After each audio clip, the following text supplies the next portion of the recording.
प्यारे विद्यार्थियों, शैवालों के अंतर्गत एक शैवाल जो है उसका लाइफ साइकिल अपन स्टडी करने जा रहे हैं। उसका नाम है उडोगोनियम।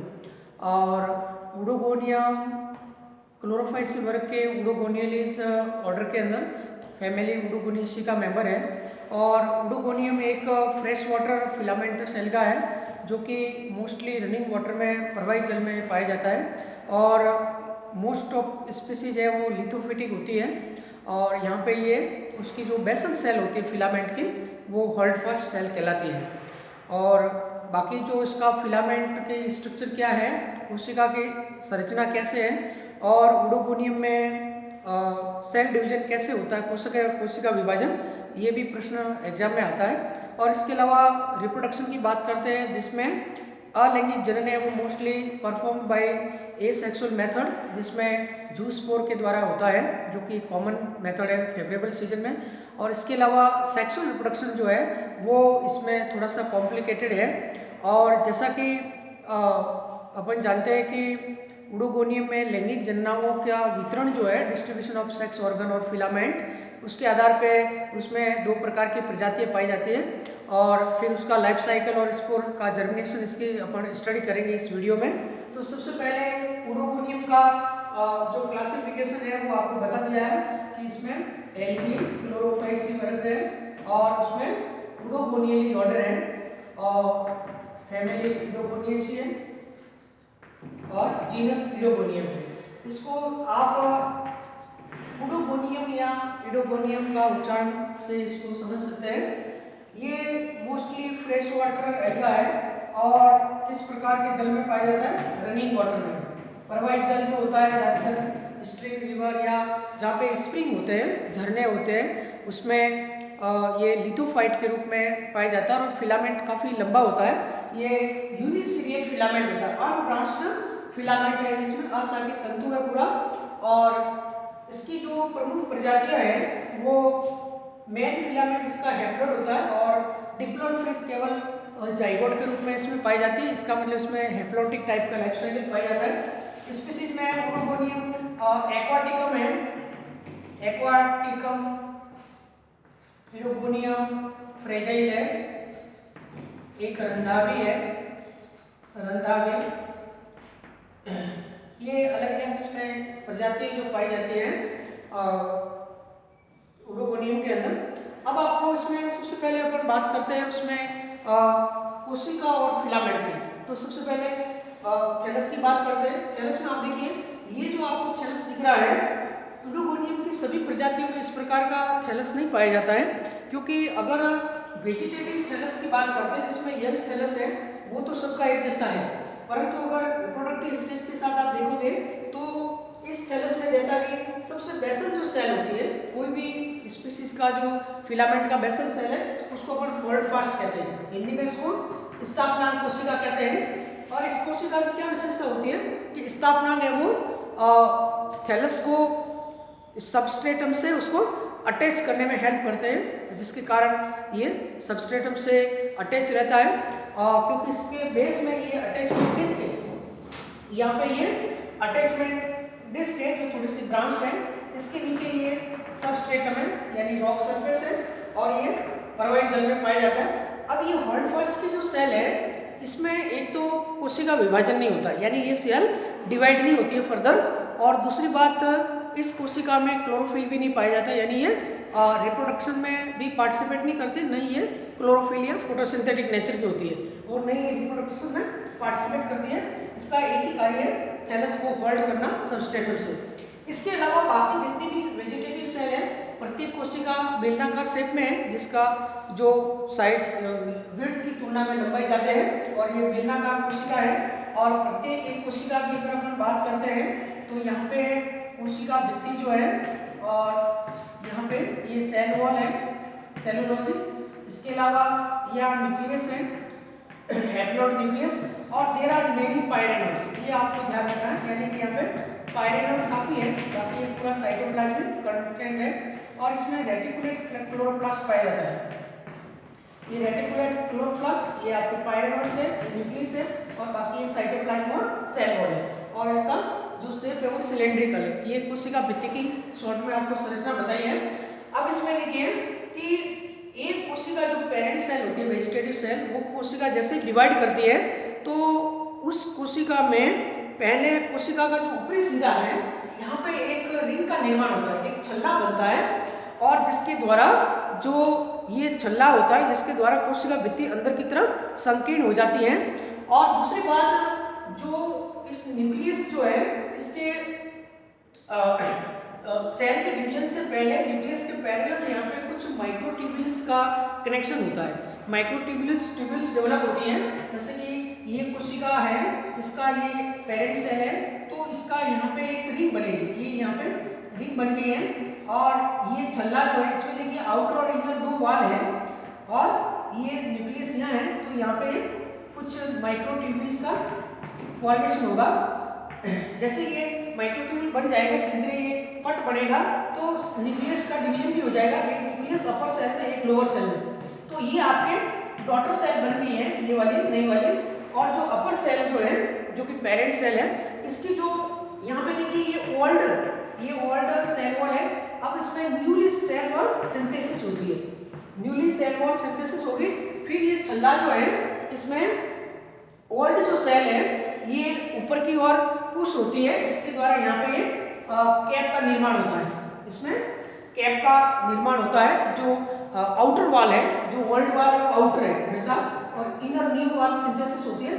तो आउटर जो ओल्ड वॉल है वो जैसे ही ऊपर की ओर पुश होता है, तो ये फिर सेल जो है वो वापस सीधी हो जाएगी। इसमें ये दो डॉटर सेल बनेगी, ये डॉटर सेल, ये पेरेंट सेल। तो पेरेंट सेल जो होगी उसके अपर पार्ट में एक कैप का निर्माण होता है, ये फिर सीधा हो जाएगा। तो ये जो पोर्शन है, रिमेनिंग पोर्शन, ये एक रिंग कैप के रूप में यहाँ खिसक जाता है। तो ओडोगोनियम में एक वेजिटेटिव सेल कितनी बार डिवाइड होती है, वो इसके ऊपर पेरेंट सेल के ऊपर जो कैप्स की संख्या कितनी है, जैसे यहाँ पे मान लो ये 3 है, तो ये कोशिका 3 बार है वो डिवाइड हुई है। तो नंबर ऑफ कैप्स है, उसके आधार पे आप अनुमान लगा सकते हो कि ये सेल कितनी बार डिवाइड होती है। तो ओडोगोनियम की कोशिका में या फिलामेंट में ढक्कन कोशिका जिसे कहते हैं, ढक्कन यानी कैप्स का पाया जाना, ये उसका अभिलक्षण गुण है। और एपिकल सेल जो है थोड़ा सा ब्लंट होता है, और बाकी ये पूरा फिलामेंट है। आपको कैप्स सभी कोशिकाओं पर नहीं बनानी है, कुछ कोशिकाओं पर बनानी है। अब जैसे ये थैलस मैच्योर हो जाता है, तो उसमें डिपेंड करेगा कि स्पीसीज कैसी है, क्योंकि ओडोगोनियम में रिप्रोडक्टिव ऑर्गन का जो डिस्ट्रीब्यूशन है, एंथ्रीडिया और आर्चिगोनियम का डेवलपमेंट जो है, उसके आधार पे इसमें 2 प्रकार की प्रजातियां पाई जाती हैं। और एक का नाम है मैक्रेंड्रस, एक प्रजाति का नाम है जिसे अपन मैक्रेंड्रस प्रजाति कहते हैं, मैक्रेंड्रस, और जिसे कुदीर्घी प्रजाति हिंदी में कहते हैं, कुदीर्घी जातियां।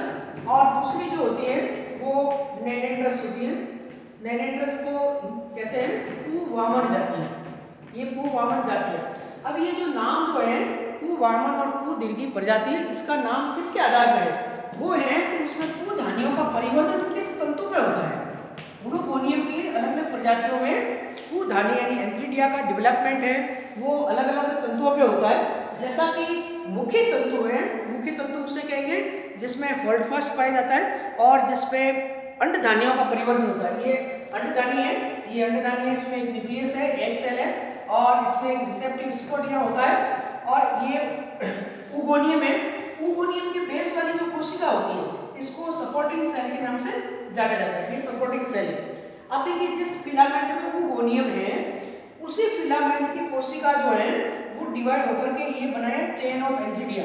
ये एंथ्रीडिया चेन के रूप में पाई जाती है और प्रत्येक कोशिका में 2 एंथ्रोजोइड्स का डेवलपमेंट होता है। तो यहाँ पे कुधानियों का परिवर्तन ओगोनियम वाले तंतु यानी मुख्य तंतु पे हो रहा है, तो ये कहलाएगा मैक्रेंड्रस स्पीसीज यानी कुदीर्घी प्रजातियां, क्योंकि इसमें जो बड़े तंतु पे कुधानियों का परिवर्तन हो रहा है जिसपे ओगोनियम का हो रहा है। अब मान लो दूसरी प्रजाति होती है नेनेंड्रस, नेनेंड्रस यानी कुवामन प्रजाति है। और कुवामन प्रजातियों में क्या होता है कि कुधानियों का परिवर्तन इस मुख्य तंतु पे न होकर के एक अलग से ड्वार्फ फिलामेंट होता है जिसको कहते हैं नेनेंड्रियम। उस ड्वार्फ फिलामेंट को कहते हैं नेनेंड्रियम। इसको हिंदी में इसका एक और नाम है ड्वार्फ मेल भी कहते हैं, इसे नेनेंड्रियम या ड्वार्फ मेल कहते हैं। और इस ड्वार्फ मेल की, ये देखो यहाँ पे दो ड्वार्फ मेल है, ये नेनेंड्रस स्पीशीज का लाइफ साइकिल है। तो ये ड्वार्फ मेल है और ये मोस्टली अंडदानी के नीचे जो सपोर्टिंग सेल होता है, ये इसका सपोर्टिंग सेल है। इस सपोर्टिंग सेल के बेस पे ये तंतु दोनों चिपके रहते हैं, मोस्टली एक या दो या तीन। और ये जो फिलामेंट है ये 3 to 4 सेल फिलामेंट होते हैं और उसकी जो टर्मिनल सेल है, 2 या 3 कोशिका जो शीर्ष कोशिका है, उस कोशिकाओं के अंदर पूधानियों का परिवर्तन होता है, यानी एंथ्रीडिया का डेवलपमेंट होता है। ये कोशिका एंथ्रीडिया की तरह बिहेव करती है और इसमें एंथ्रोजॉइड का डेवलपमेंट होता है। तो ये नेनेंड्रस स्पीशीज में आपने देखा कि पूधानियों का परिवर्तन इस मुख्य तंतु की कोशिका में होकर के ड्वार्फ मेल की फिलामेंट की जो टर्मिनल सेल है उसमें हुआ है पूधानियों का परिवर्तन, जिसमें पूधानियां यानी एंथ्रोजॉइड पुंगड़ू बनेंगे और ये पुंगड़ू एग से फर्टिलाइज होकर जाइगोट का निर्माण करते हैं।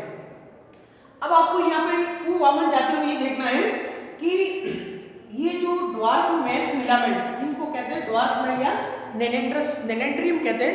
ये नेनेंड्रियम आया कहाँ से? ये नेनेंड्रियम कहाँ से आया? ये वहाँ से आया कि ये तो मुख्य तंतु है जहाँ ओगोनियम है, एक फिलामेंट ऐसा होगा जिसे अपन फीमेल फिलामेंट कहते हैं। ये फीमेल फिलामेंट है नेनेंड्रस स्पीशीज का, ये मादा तंतु है, फीमेल फिलामेंट है। इसके अंदर आपको इस तंतु में सारी ओगोनिया दिखेगी, इसके अंदर कहीं भी एंथ्रीडिया दिखाई देंगी। तो यहाँ पे जैसे ओगोनियम का डेवलपमेंट हो गया और दूसरा जो तंतु होगा इसी प्रजाति का और जिसका नाम है फीमेल फिलामेंट। ये फीमेल फिलामेंट है। इस फीमेल फिलामेंट में जो वेजिटेटिव सेल के पैरेलल, अब यहाँ पे देखो इस फीमेल फिलामेंट में जैसे कि मैक्रोनेंड्रस स्पीशीज में तो ओगोनियम वाले फिलामेंट एक ही तंतु पे जो वेजिटेटिव सेल है वो चेन ऑफ एंथ्रीडिया बना रही है, लेकिन यहाँ पे आपके चेन ऑफ एंथ्रीडिया जो है वो यहाँ पे इस तंतु पे नहीं बनेंगे। इस तंतु पे एक विशेष प्रकार की बीजाणुधानियों का निर्माण होता है जिसे कहते हैं एंड्रोस्पोरेंजिया, यानी कि पू बीजाणुधानी, इसको हिंदी में कहते हैं पू बीजाणुधानियां। ये पू बीजाणुधानी भी चैन के रूप में पाई जाती है। इन पू बीजाणुधानियों में यानी एंड्रोस्पोरेंजिया में एक विशेष प्रकार का स्पोर बनता है जिसे कहते हैं एंड्रोस्पोर, यानी पू बीजाणु, ये कहलाता है एंड्रोस्पोर। एंड्रोस्पोर का जो साइज है, संरचना तो एंथ्रोजॉइड जैसी होती है लेकिन इसका साइज एंथ्रोजॉइड यानी मेल गैमेट से थोड़ा सा बड़ा होता है और ये पानी में तैरता हुआ उसका जो फीमेल तंतु है, फीमेल फिलामेंट, उसकी जो ये सपोर्टिंग सेल है, इस सपोर्टिंग सेल पे आके ये जर्मिनेट होती है। इसमें से बहुत सारे एंड्रोस्पोर निकलते हैं और एक एंड्रोस्पोरेंजिया में 2 एंड्रोस्पोर बनेंगे।